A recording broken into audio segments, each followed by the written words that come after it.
Hello friends, welcome to Vidyascooking channel. This is Vidya Lakshmi. I'm back with a new recipe and a very festive one. Today I'm be showing you how to prepare a tropical mocktail or a tropical punch you can call it. It's very nice and tasty friends. And I served it in such a colorful and lighting glass that I purchased from Wanapati. All the information about this glass and the ice cubes used in this recipe will be listed in the description box below this video. For this recipe, we'll need either mango or litchi juice. We need reusable ice cubes that I've frozen already and the glass. So the lighting glass, you need to wash it with soap water.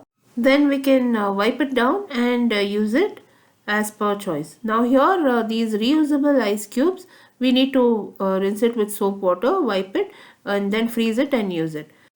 In this tall tumbler, I have placed the ice cubes.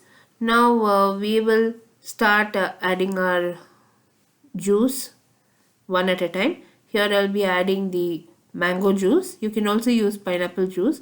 Instantly the glass starts to glow. So once you add any liquid to this, the glass will instantly glow, and this is something the kids will really like.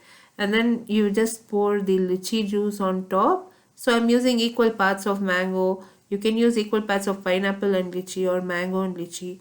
So equal portions of mango and lychee I have poured. Then I'll garnish it with finely chopped apple, mint leaf and some grapes, and I'll serve this chilled. The mocktail turned out really good, and these festive lighting, especially this lighting glass, was very nice and attractive, and it really was very good to look at. So if you want to give this as a gift to somebody, these reusable ice cubes and glass, it is a very nice gifting option. Wanapati also ships all these products as per your order to your doorstep.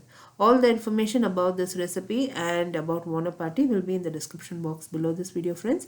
Do like, comment and subscribe to my channel. Until next time, this is Vidya Lakshmi. Thank you so much for watching. Bye bye.